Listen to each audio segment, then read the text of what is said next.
বাবা দেয়ালে মাথা দিয়ে ছুঁয়েছে, দেয়ালটা বালি ছুঁয়েছে, চোখে কাজল পরে, কপালে টিপ পরেছে আমার বাবা, সোনা বাবা।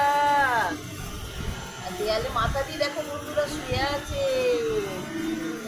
আর আমার টমু কি করছে? হুম, আমার টমিও টিপ পরেছে। হুম, আমার টমি, আমার টমি মা কই? তুমি টিপু পরেছো?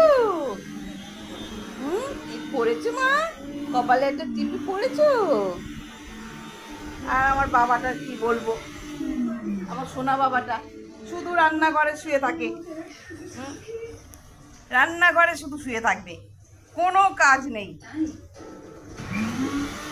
আয়, এনে টমি, এনে মিষ্টি খাবে, মিষ্টি এনে, এনো মিষ্টি খাবে।